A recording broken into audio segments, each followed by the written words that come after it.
Dear students, good morning. This is the class for Asia e Africa 1 for May the 12th, 2020. So, yesterday we were talking about the exam, and then we got into the rest of the course, and we focused on teaching and testing global Englishes nowadays in 2020. And so we were looking at several issues. First one about who is teaching English around the world. And in most cases, we said that the type of teachers that is sought are native speakers of English. And that in some cases, you don't necessarily need to be a teacher. You just have to be an English teacher. And you just have to be a native English speaker of the inner circle. And so we discussed about this point, if you think that it is good or not, or if it is better to have a non-native English teacher who knows what it means to learn the language and could provide different horizons, different paths to get to learning the language.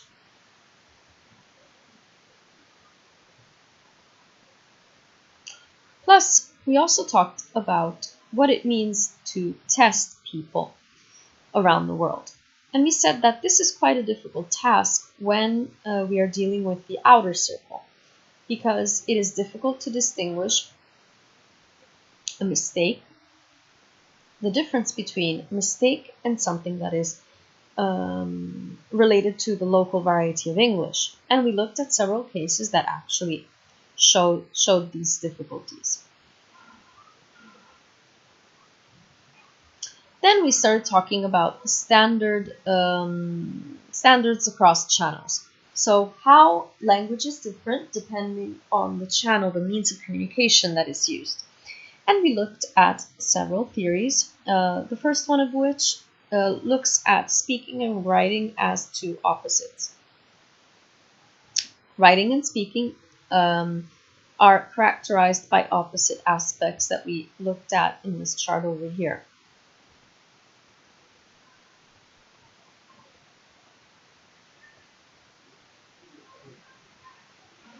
According to other scholars, it is actually better to look at speaking and writing as a continuum, and depending on the context, you can go from traditional writing to face-to-face speech and anything that is in between here. And then a last theory that we looked at was crossover view, meaning that sometimes something that was meant to be either spoken or written actually changes. And for instance, look at audiobooks, okay? So books were initially meant to be read, and then nowadays you can listen to them with a podcast or a CD.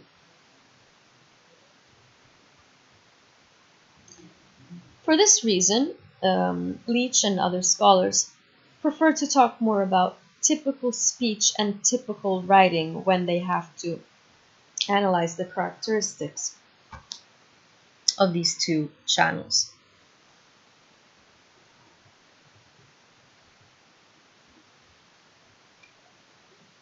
So, for instance, going back to that continuum,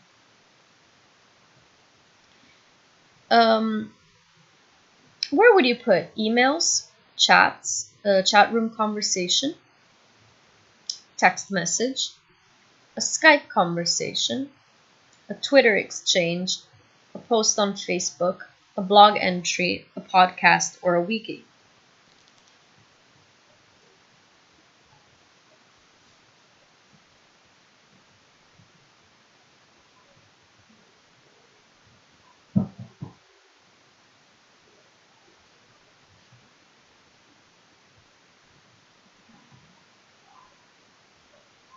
Quite a challenging task, I would say. Let me know what you think about it.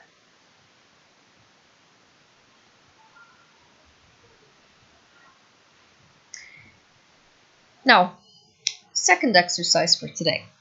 This is a transcribed conversation where there's a mom that is describing her family holiday to speaker B. I'm not going to read this one out loud. I'll read the second part of the exercise out loud. But just consider that where you see this little this little line over here, it means that the tone of the voice is going down.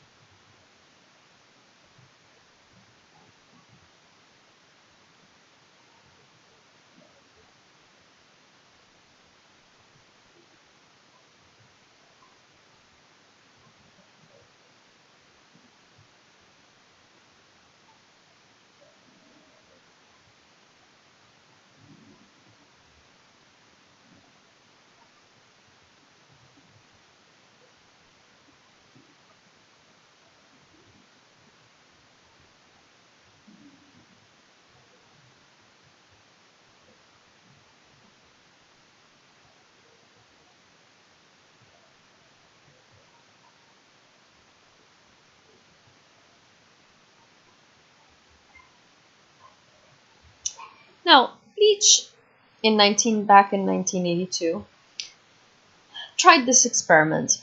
He wanted to write this conversation down, well, actually this monologue down, as an imaginary letter.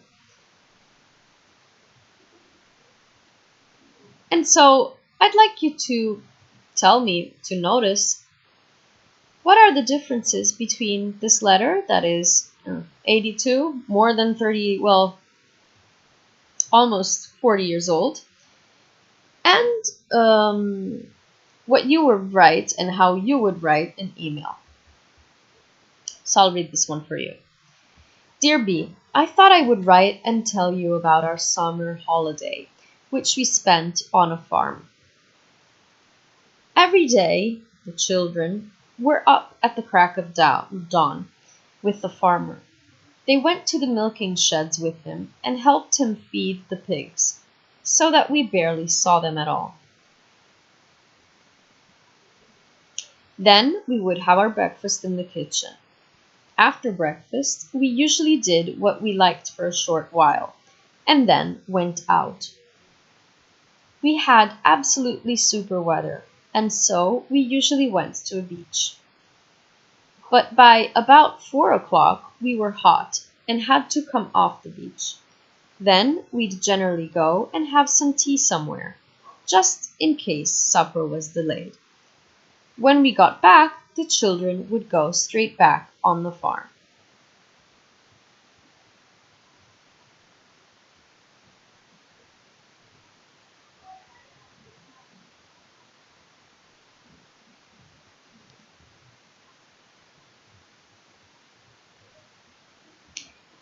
So in your opinion, what are the spoken or written features that would be pronounced differently, that would be produced differently in British English under these two circumstances? Number one, somebody who is more or less the same age, so meaning we're talking about more or less 40 years old, let's say, and somebody who is in their late teens or early 20s like you. What would you do differently?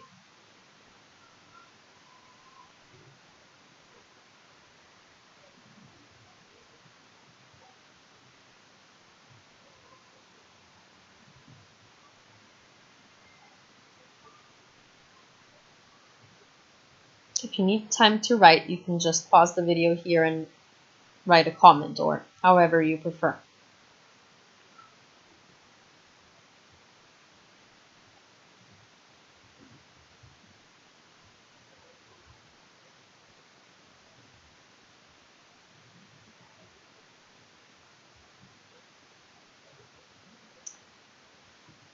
Now, we're going to talk about electronically mediated communication, what is abbreviated as EMC. This includes all types of digital communication. And according to Herring, it is possible to divide the features of EMC in two groups. One looks at the technological aspects, and the other one analyzes social aspects.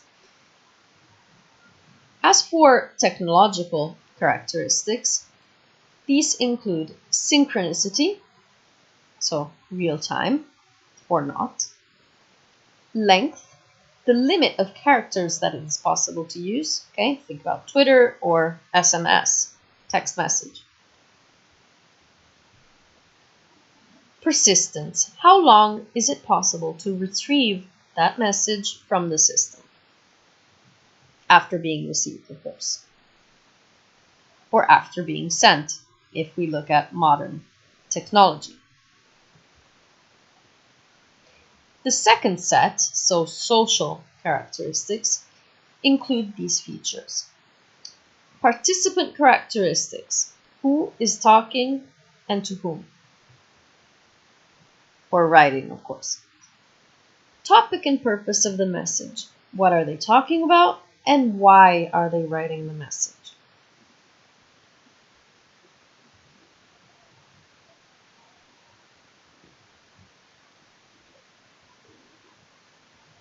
Language norms. What are the norms, either formal or informal, that are being used by the participants? For instance, is there a usage of informal spellings and abbreviations?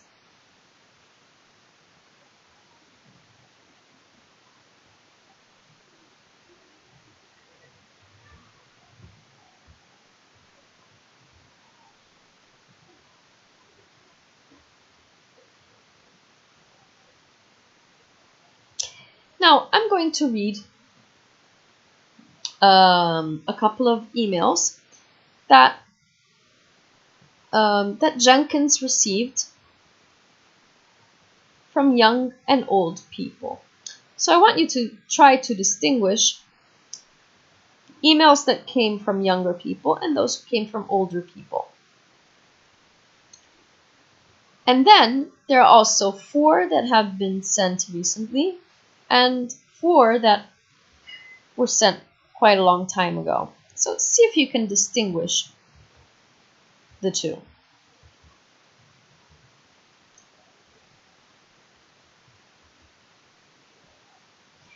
Jenny, just had a quick read through.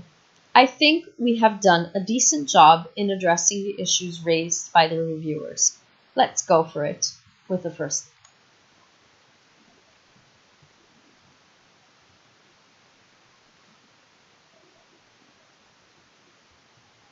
Remember, I wanted you to distinguish between older and younger people and emails that were written a long time ago versus more recent times.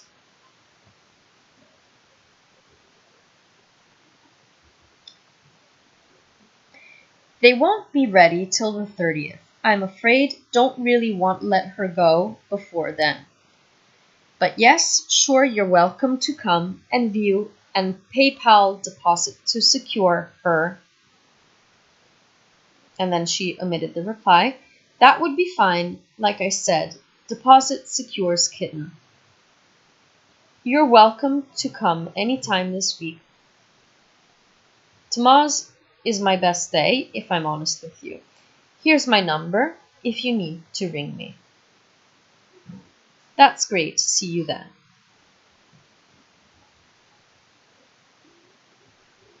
Wait a second. Let me give you an extra couple of seconds to look at this one because it's a little difficult to decipher.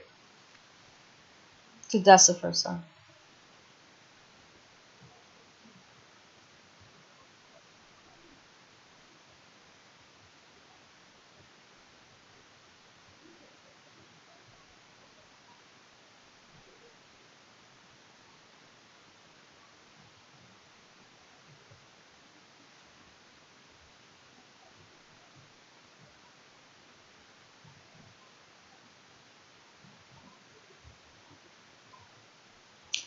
Thank you. It's a nice clip.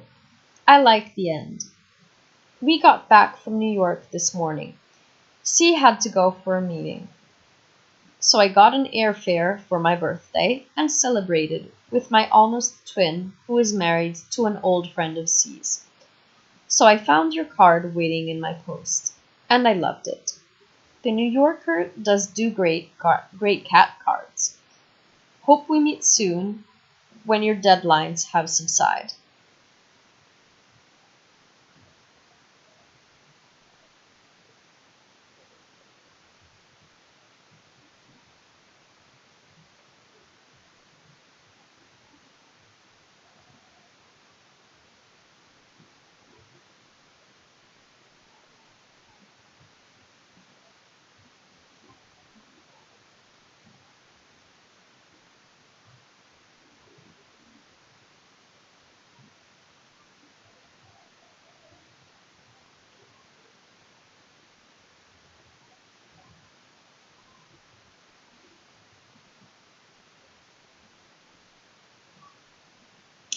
Hi all, we are really suffering from the rain over here in and plus the country.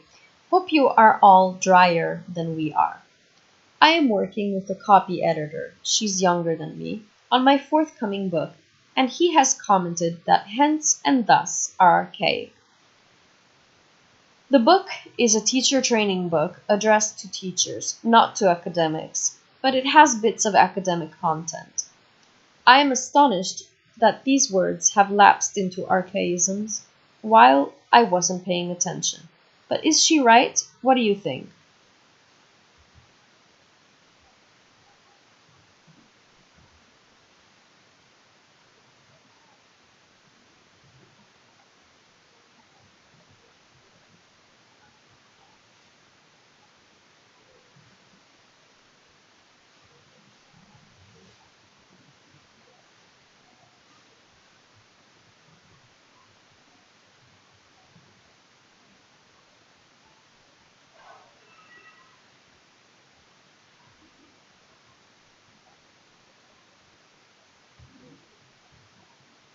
Hello, I'm first name and family name.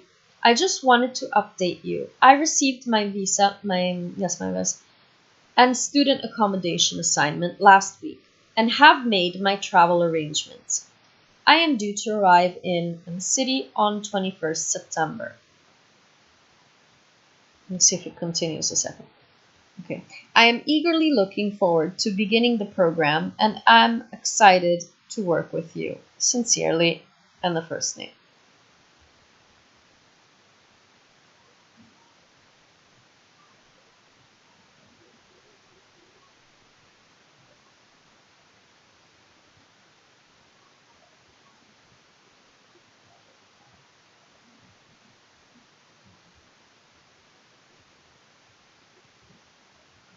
Hi JJ. Yes, I got both messages. And sorry, your English she be so bad because you're an NS, a native speaker, sorry. The attachments came through too, but I've deleted them. They don't seem to be something you want to keep on your computer or flash drive. Have a nice week. B.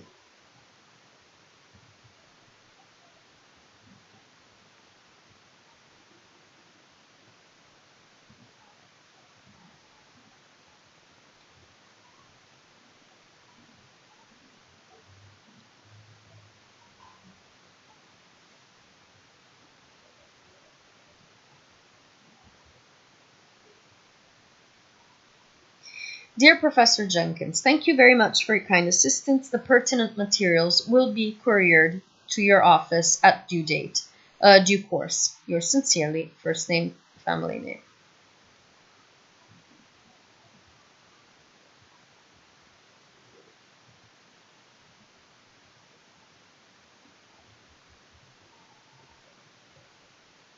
Number 8, it might be worth bearing in mind that, in spite of what medical phonologists and others might claim, it is not universally accepted that knowing the stress pattern is necessary for recognizing English words. There's a good and short review of the question by James McBean and Ann Cutler in Herdcastle and Laver, The Handbook of Phonetic Sciences. On page 580, they say, stress information does not facilitate human word recognition.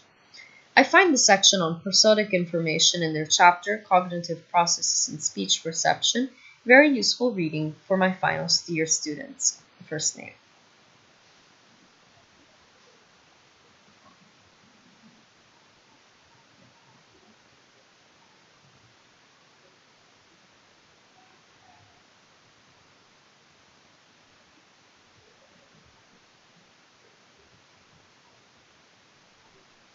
So what do you think? What are the most recent ones?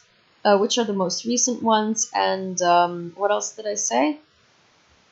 Did I ask you to find? Um, and if you can tell me about the age of the writers.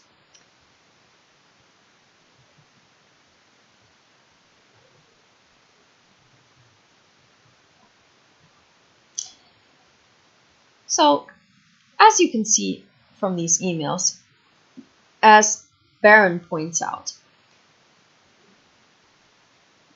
even if emails get some features from speech and others from writing, according to Baron, emails are more similar to oral language than to written language.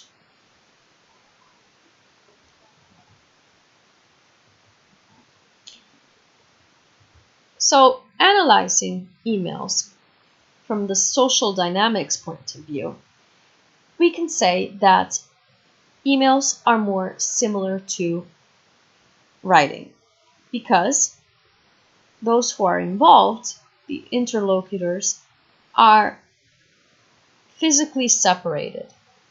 Okay, it's just like an actual letter.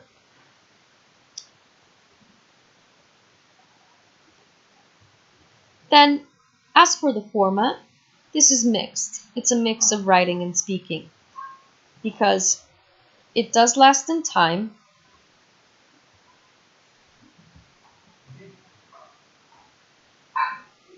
Sorry. Okay. Yes, the format is mixed because it's writing and speaking. It lasts in time, so it's like writing, but emails are usually unedited. You don't edit them. You just write them the way they come out of your fingertips. And so, for this reason, it's more similar to speech.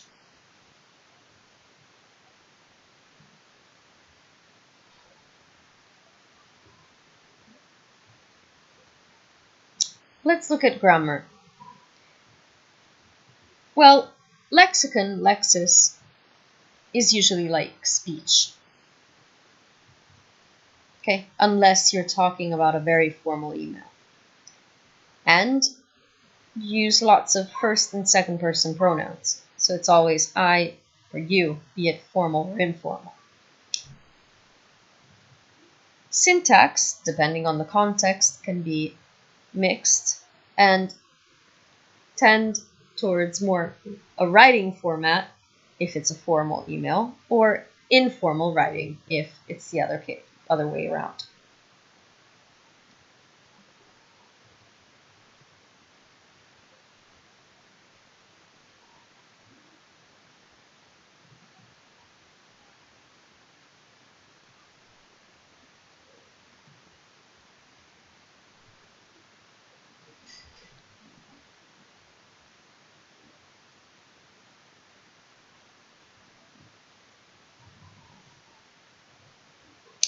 What did I want to say here? Sorry.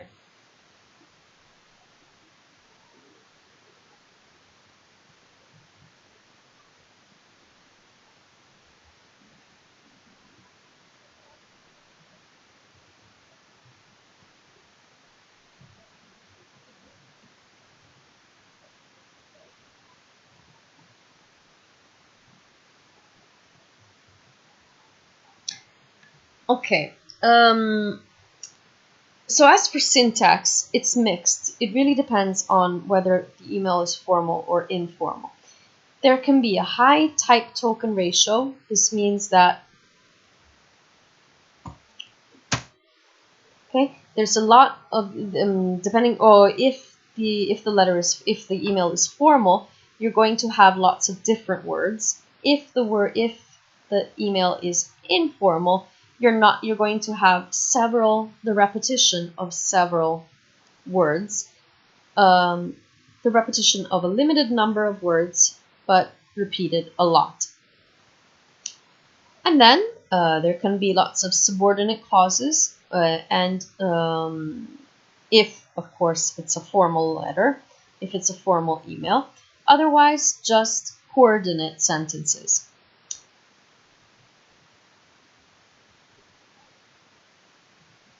As for style,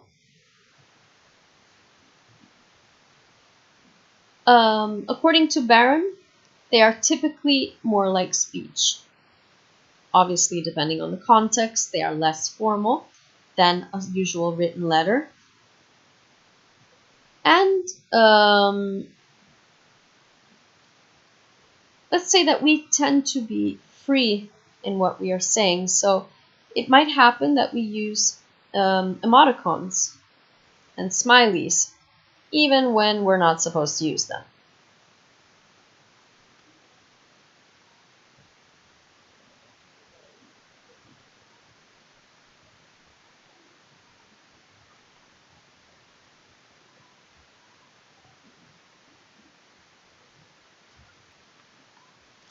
Now, so far we looked at emails. Now we're going to get into another aspect of electronic mediated communication.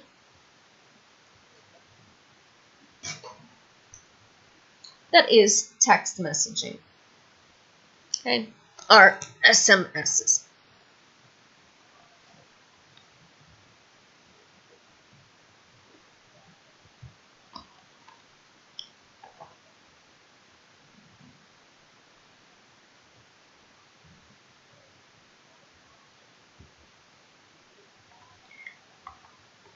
Okay. You too. Glad journey. Okay. What are you saying? Landed safely on my way to town. See you in 5 minutes. What time does the train get in? Let me know if you want to pick me up. If you want me to pick you up. You miss me? I'll be there by 7. We just had a drink with John. Okay. Your book also includes the explanation for the emoticons, but I don't think you need them.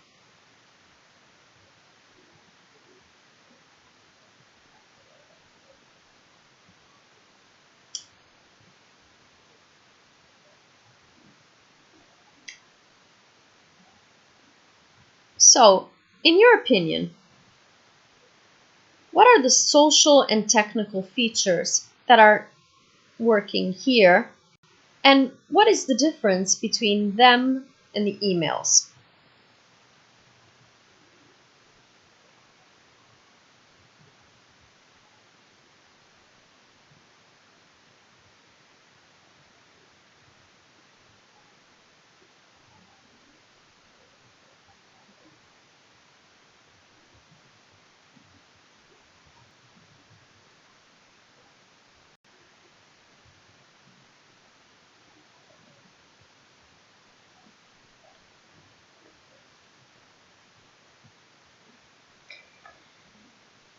Okay, so now I want you to watch this video. I personally find it very interesting and very funny.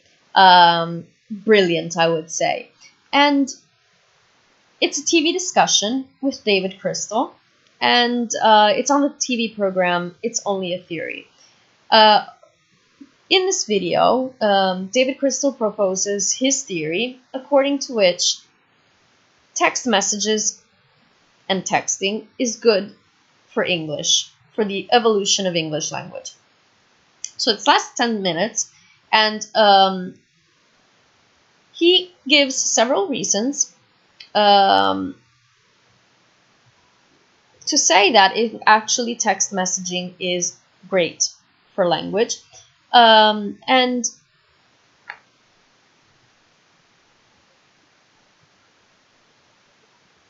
watch the video first, and then we'll go back to it.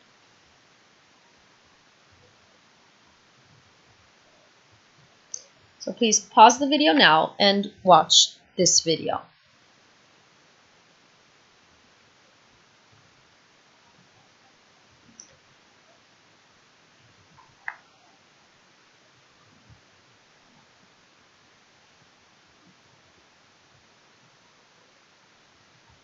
Some of the main ideas, and I hope you enjoyed that, even if he speaks quite fast, is that the first idea is that only kids use texting. Remember that we're talking about 2012.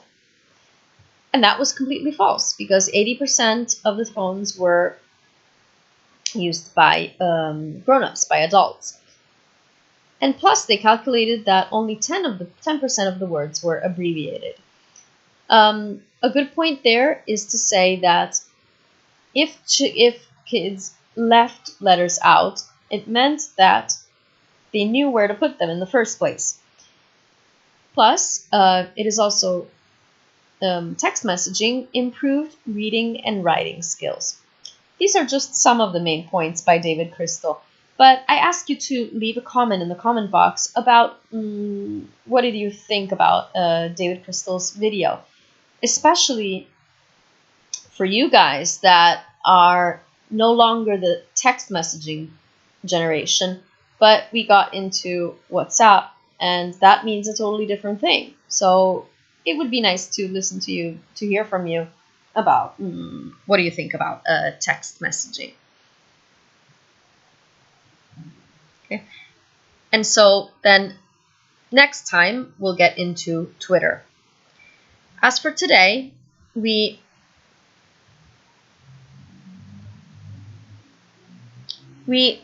talked about the differences between speaking and writing, and we did this exercise of moving from conversation to a written letter and analyzing the differences. Not only did we do that, but I also asked you to imagine what you would change for if you had to write this nowadays. Then we started working on electronically mediated communication. And the first thing that we looked at was emails. Okay, what are the technological and social features of emails and of digital communication in general? We looked at several emails, and I asked you to distinguish the age of the senders, and plus whether it was something recent or a little older. Then we looked at how emails are something in between speaking and writing. And then we got into text messages. And I asked you to watch this video by David Crystal and give me a comment. Today's song is by Eddie Vedder, and it's Society. It's a mystery to me. We have agreed with which we have agreed. You think you have to want more than you need. Until you have it all, you won't be free. Society, you're a crazy breed. I hope you're not lonely without me. When you want more than you have, you think you need. And when you think more than you want, your thoughts begin to bleed. I think I need to find a bigger place. 'Cause when you have more than you think, you need more space. Society, you're a crazy breed. I hope you're not lonely without me. Society, crazy and deep. I hope you're not lonely without me. There's those thinking more or less is more. But if less is more, how are you keeping score? Means for every point you make, your level drops. Kinda like it's starting from the top. You can't do that. Society, you're a crazy breed. I hope you're not lonely without me. Society, crazy and deep. I hope you're not lonely without me. Society, have mercy on me. I hope you're not angry if I disagree. Society, crazy and deep. I hope you're not lonely without me. And then it repeats. Okay, let me give you the link here.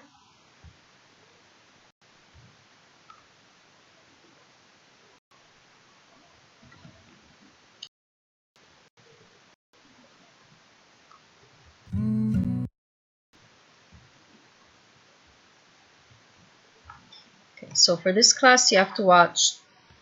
Okay, this is for the song.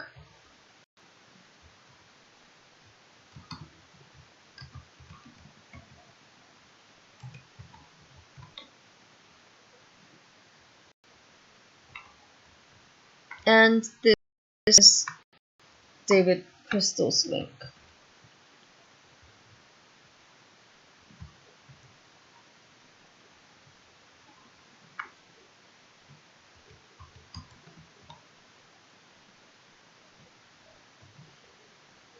Okay, so thank you very much. See you next week.